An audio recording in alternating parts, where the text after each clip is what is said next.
अस्सलाम वालेकुम वरहमतुल्लाहि वबरकातुहू। डॉक्टर फैसल सादर खिदमत है। प्यारे दोस्तों, मोअज़्ज़ज़ सामीन, हम दीन की किताब यानी कि कुरान हकीम के बारे में बात कर रहे हैं और हम देख रहे हैं बार बार इस सीरीज़ में कि अल-फातिहा में जो हमने खुश नसीब इनाम याफ्ता होने की दुआ मांगी है, अल्लाह के गज़ब से बचने की और भटक जाने से बचने की दुआ मांगी, उसके जवाबात कुरान में अल्लाह ने क्या मरहमत फरमाए हैं, क्या दिए हैं हमें।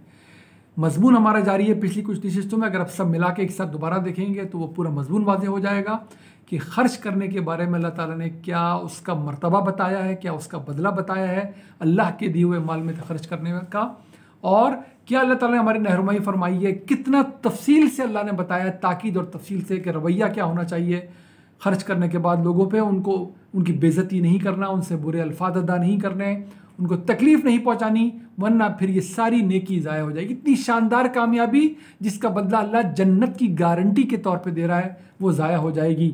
आज हम आयत नंबर 267 268 देखेंगे। अल्लाह ताला ने क्या मज़ीद हिदायत जारी की है ख़र्च करने के बारे में। औज़ु बिल्लाहि मिनश शैतानिर रजीम, बिस्मिल्लाहिर रहमानिर रहीम। या अय्युहल्लज़ीना आमनू अनफ़िक़ू मिन तय्यिबाति मा कसब्तुम व मिम्मा अख़रजना लकुम मिनल अर्द। ऐ ईमान वालो, तुम अपने अच्छे माल में से खर्च करो लोगों पर, वो जो हमने तुम्हें दिया है, और वो भी जो कुछ ज़मीन से भी तुम अच्छा माल हासिल करते हो, यानी कि जो कुछ भी माल जिस तरह भी मिल रहा है उसकी जो बेहतरीन तुम्हारे पास शक्ल आ रही है वही तुमने दूसरों को देना है। वला तयम्ममुल खबीसा मिन्हु व तुनफिकूना वलस्तुम बिआखिज़ीह इल्ला अन तुग़मिज़ू फ़ीह। ऐसा ना हो कि तुम कम दर्जे का माल, बुरा चीज़ लोगों को देना चाहो जो खुद कभी ना लेना चाहोगे तुम, अनलेस तुम्हारी आंखें ही बंद हो। अपने लिए तो बेहतरीन तुम्हें चीज़ चाहिए, वो माल हो, वो ज़मीन से मिलता हो, कहीं से मिलता हो, अपने लिए बेहतरीन माल चाहिए तो उसी माल में से खर्च करना है। तुमने कम दर्जे का बुरी चीज़ दूसरों के लिए नहीं उठा के रखनी है। क्यों? वअलमू, जान रखो, अल्लाहु गनीयुन हमीद, अल्लाह तो इस बात के पाक है कि उसकी तुम्हारी ज़रूरत हो। दूसरों की ज़रूरत अगर तुम पूरी नहीं करो तो अल्लाह किसी और से पूरी करवा देगा। ये तुम्हारी खुश नसीबी है, तुम इस फहरिस्त में आते हो कि तुम अल्लाह के करीब होते हो और अल्लाह तुम्हें बदला दे। नहीं लेना चाहते ना लो, लेकिन ऐसा ना कर बैठना कि गलत चीज़ दूसरों के लिए, अच्छी चीज़ अपने लिए। क्यों? अल्लाह तुम्हारा मोहताज नहीं है और वो बहुत ही पाक व बरतर है, बहुत ही हमीदा सिफ़ात का, बहुत ही तारीफ़ों का, सबसे ज़्यादा तारीफ़ों का हमें अल्लाह सुब्हानहू व तआला है। तो ना अल्लाह को तुमसे कुछ चाहिए, ना अल्लाह इसका मोहताज है कि दूसरों की मदद सिर्फ तुम्हारे ज़रिए करे, तुम नहीं तो किसी और से करवाएगा, तुम पीछे रह जाओगे।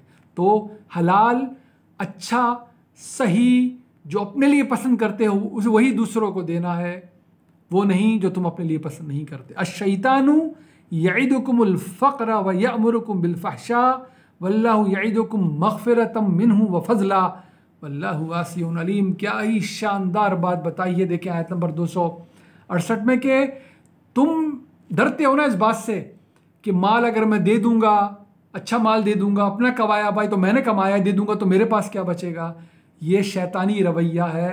शैतान तो तुम्हें डराएगा कि देखो माल खर्च करोगे तो तुम्हारे पास कमी हो जाएगी, और ज़ाहिर जब माल तुम्हारे पास होगा, दूसरों पे खर्च नहीं करोगे तो उसका नतीजा फिर ज़रूर निकलेगा कि तुम उनसे बुराई के कामों की तरफ जाओगे।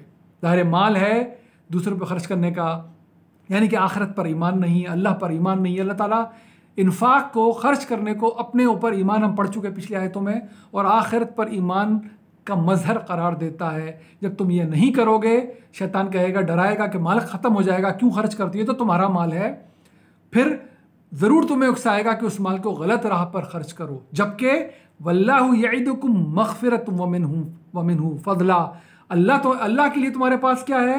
अल्लाह तो तुम्हें माफ़ करने वाला है और तुम्हें फ़ज़ल देने वाला है। अल्लाह का फ़ज़ल तुम पे बढ़ता चला जाएगा, अल्लाह की रहमत और मग़फ़िरत तुम पे बढ़ती चली जाएगी। शैतान के वरगलाने के मुकाबले में देखें, वहाँ पर वो डरा रहा है कि तुम मुफलिस हो जाओगे, तुम्हारे पास कमी हो जाएगी और तुमसे फिर बुराई करवाएगा। अल्लाह ना सिर्फ तुम्हें माफ़ करेगा बल्कि तुम्हारे माल में भी इजाफ़ा करेगा हर तरह से। इस दुनिया में भी अल्लाह का फ़ज़ल मिलेगा और आखिरत का फ़ज़ल तो उसने बता दिया है कि ऐसे लोग ना कभी माजी में के खौफ में, मुस्तक़बिल के अंदेशे और खौफ में मुब्तला होंगे, ना ही माजी के पछतावे इनके पास आएंगे, यानी कि जन्नत इनको मिल के रहेगी। अल्लाह कहता है वल्लाहु वासिउन अलीम, अल्लाह बहुत ही वासे है, वुसअत रखने वाला है और बहुत ही अलीम है। हाँ, सबसे ज़्यादा बाइल्म इल्म रखने वाला भी अल्लाह है। अल्लाह के पास कोई कमी नहीं है, उसके पास कोई कमी नहीं है, उसके पास अपने बंदों को देने के लिए भी कोई नहीं है, ना इस दुनिया में ना आखिरत में। तुम इस डर में ना आ जाना शैतान के बहकावे में कि मैं माल क्यों खर्च करूं, मैं दूसरों को दूंगा तो मेरे पास क्या बचेगा। तुम्हारे पास क्या बचेगा? अल्लाह का फजल। आज अल्लाह के फजल पे तो ईमान हमारे पास नहीं है। आज हम इस पर ईमान बहुत है हमारा कि माल गलत तरीके से आ जाए। आप किसी से बात कर लें, क्या चाहिए कि कोई ऐसी नौकरी चाहिए तनख्वाह बेशक ना हो लेकिन ऊपर की आमदनी हो। तनख्वाह कम होगी, अल्लाह पे ईमान होगा, आखिरत पे ईमान होगा। देख लीजिए ऐसे लोग जिंदा जीते जागते मौजूद हैं। अल्लाह बरकत देता है, अल्लाह नुकसानात से बचाता है, अल्लाह बीमारियों से बचाता है, अल्लाह मुसीबतों से बचाता है, यानी कि बरकत देता है। और इस पर तो ईमान नहीं है, लेकिन करप्शन के माल पर ईमान है। उसके बाद क्या क्या मुसीबतें इस दुनिया में आती हैं और आखिरत में तो क्या मुसीबत खड़ी होगी, ये समझ में नहीं आता। तो आज हमारा शैतान के बहकावे पे तो ईमान आ जाता है कि जी मैं माल क्यों खर्च करूं, जहां से चाहे माल ले लूं ताकि मेरे पास माल हो। ये माल नहीं, मुसीबत है। और जब अल्लाह गारंटी दे रहा है कि फजल भी मिलेगा, बरकतें भी मिलेंगी, दुनिया में भी फ़ायदा मिलेगा, आखिरत में भी बेहतरीन नतीजा निकलेगा, अल्लाह करे इस पर हमारा ईमान आए ताकि हम इनाम याफ्ता लोगों में शामिल हों और हम गज़ब के हकदार ना ठहरें और हम भटक के ना रह जाएं। इन्फाक का मज़मून अभी भी जारी है। अगली शब में फिर मुलाकात होगी। अस्सलाम वालेकुम वरहमतुल्लाहि वबरकातुहू।